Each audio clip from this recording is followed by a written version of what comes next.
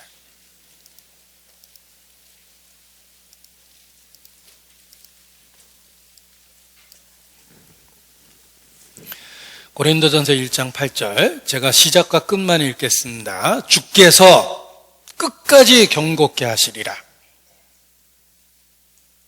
주께서 너희를 끝까지 경고케 하시리라. 주님이 하시는 일 중에 하나예요. 내가 믿는 예수 그리스도는 천국에서 나의 삶을 관망하고 계시는 게 아니에요. 나의 삶에 함께 계시고 나를 지켜내고 계세요. 그래서 신앙을 지킬 수 있는 것입니다. 예수께서 제자들을 사랑하시되 끝까지 사랑하시니라. 요한복음 13장 1절 말씀이에요. 끝까지. 그리스도의 사랑은 지속성이 있고 현재성이 있습니다. 어머니의 사랑은 지속성이 있고 현재성이 있어요. 하물며 그리스도의 사랑이 그러합니다. 우리를 사랑하시되 끝까지 사랑하시기 때문에 은혜의 불길을 꺼지지 않게 지켜주시는 것입니다. 유다서 1장입니다. 요한계시록 앞에 유다서 1장 22절 4절, 유다서 1장 24절. 능히 너희를 보호하사 거침이 없게 하시고 너희로 그 영광 앞에 흠이 없이 즐거움으로 서게 하실 자. 누가? 도대체 누가 이런 일을 합니까? 능히 너희를 보호하사 거침이 없게 하시고 너희로 그 영광 앞에 흠이 없이 즐거움으로 서게 하실 자. 그가 누구십니까? 바로 우리의 구세주 예수님이라는 거예요. 예수님은 구원해 주실 뿐만 아니라 능히 너희를 보호하신다. 나의 7, 80의 삶 속에 내 신앙을 지켜내세요. 그리고 결국 하나님 앞에 설 수 있도록 만들어 주십니다. 그것이 우리가 믿는 예수 그리스도예요.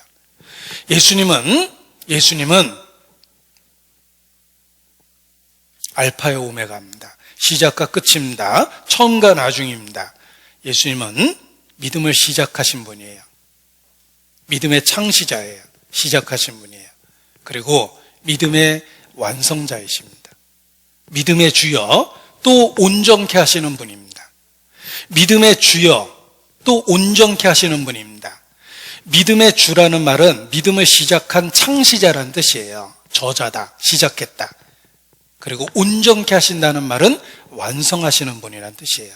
왜냐하면 내가 믿는 예수님은 시작과 끝이요 처음과 나중이요 알파요 오메가인 하나님이시기 때문에 그렇습니다.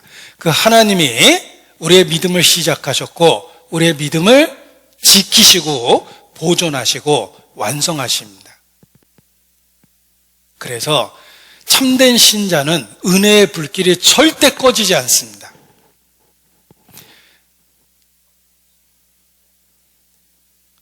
그래서 생명의 진실성, 구원의 진실성은 신앙의 지속성에 그 증거가 있는 거예요. 사랑의 진실성은 현재 지속되고 있기 때문에 사랑의 진실성이 입증되는 겁니다. 우리의 구세주는 우리의 신앙의 완성자며 우리를 끝까지 보존해 주시는 분이시라는 걸 기억하셔야 됩니다. 그래서 은혜의 불길을 꺼지지 않게 하시는 거예요. 베드로 전서입니다. 5장. 베드로 전서 5장 10절입니다. 베드로전서 5장 10절. 모든 은혜의 하나님 곧 그리스도 안에서 너희를 부르사 자기의 영원한 영광에 들어가게 하신 이가 잠깐 고난을 받은 너희를 친히 온전케 하시며 굳게 하시며 강하게 하시며 털을 경고케 하시리라. 보십시오. 우리를 구원해 주신 분이 지금 우리를 위해서 하는 일이 무엇입니까? 친히 온전케 하시고 굳게 하시고 강하게 하시고 털을 경고케 하십니다. 이것이 그리스도께서 현재 지금 우리를 위해서 하시는 일입니다. 그래서 우리의 신앙이 지켜지는 거예요. 베드로는 연약했습니다. 정말 예수님을 위해서 죽고 싶었지만 베드로는 연약했어요. 내가 오늘 닭이 2번 울기 전에 내가 나를 3번 부인하리라. 사단이 밀가부로 타려고 너희를 청구하였으나 그러나 내가 너를 위하여 내 믿음이 떨어지지 않게 하기 위하여 기도하였노니 너는 돌이킨 후에 내 형제를 굳게 하라. 시몬아. 베드로. 본명을 부른 겁니다. 베드로의 원래 모습을 일깨워 준 거예요. 시몬아. 내가 너를 위하여 기도했다. 그게 일회성이 아니라는 거예요.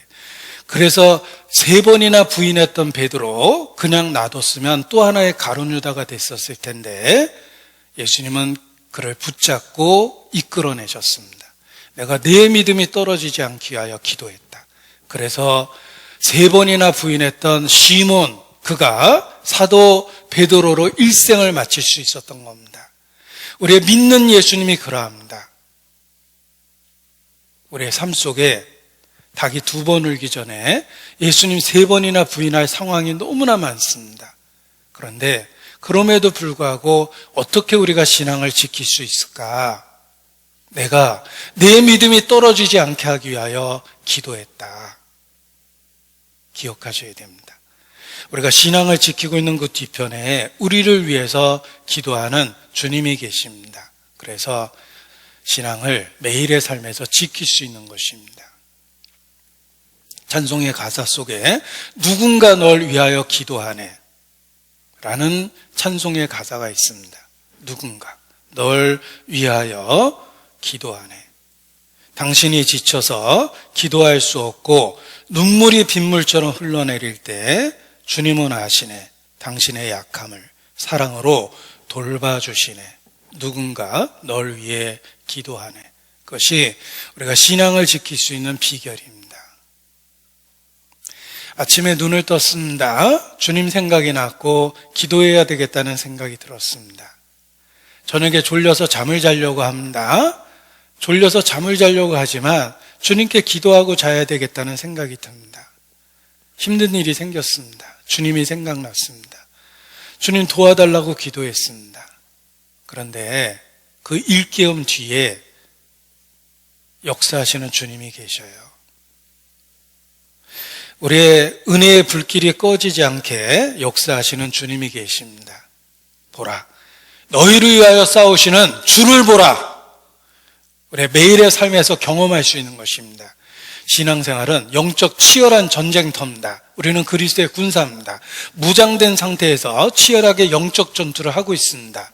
그래서 신앙을 지키고 사는데 보라, 너희를 위하여 싸우시는 주를 보라. 그렇습니다. 주님은 하늘에 계시는 게 아니에요.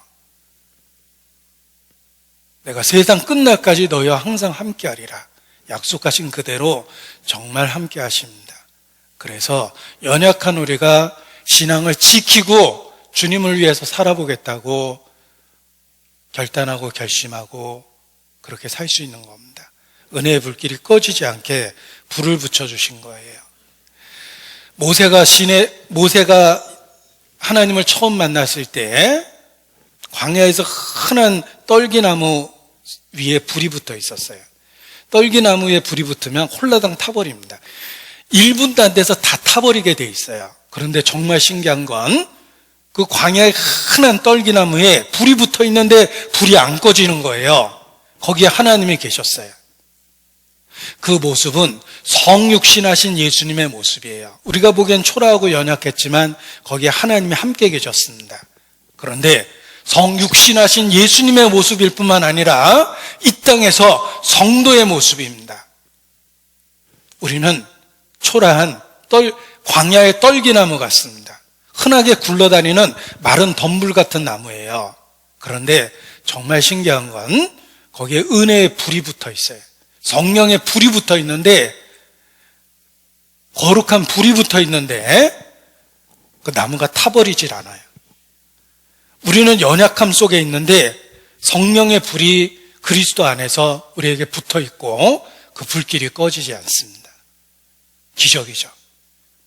그 기적 속에 하나님의 임재가 있었던 거예요.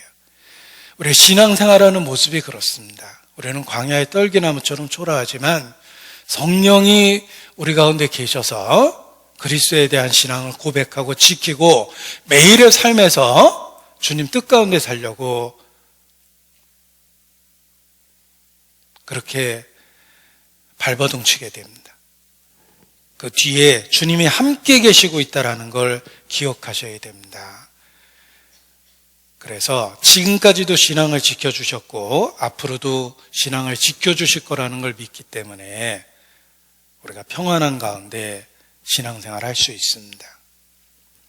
그리고 제단의 불은 꺼지지 않아야 된다라는 말씀을 드렸는데 제단의 불이 사용되는 용도가 있습니다. 그 용도에 대해서 말씀을 드리고자 합니다.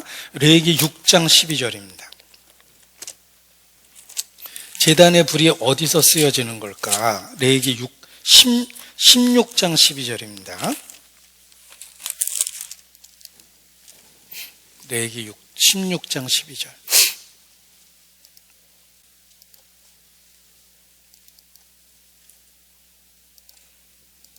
제가 읽어드립니다. 향로를 취하여 여호와 앞 단 위에서 피운 불을 그것에 채우고 또 두 손에 곱게 간 향기로운 향을 채워가지고 장 안에 들어가서 자, 이 장 안에 들어간다는 말이 지성소입니다. 하나님이 계시는 지성소에 들어가게 되는데 향로를 취하죠. 향로를 취하는데 곱게 간 향기로운 향을 채워야 됩니다. 그리고 향은 불이 붙어야지만 냄새가 나요. 그 불을 제단에 불로 붙인 거예요. 그리고 그것을 들고 지성소 앞에 들어간 겁니다. 우리의 신앙생활이 그렇습니다. 우리의 신앙생활은 하나님과의 친밀한 교제예요. 은밀한 사귐입니다. 그런데 가득 채운 그 곱게 간 향은 기도며 거기에 제단에 있는 불을 담아야 돼요. 그 제단에 있는 불을 붙여야지만 냄새가 나요. 그걸 들고 지성소에 들어가는 것입니다. 제단의 불로 곱게 간 향에 불을 붙여서 향기를 내고 연기를 내죠. 그리고 그걸 들고 지성소에 들어가는 것입니다. 이것이 우리의 신앙생활의 모습이라는 거예요. 요한계시록 8장입니다. 요한계시록 8장입니다. 3절. 요한계시록 8장 3절.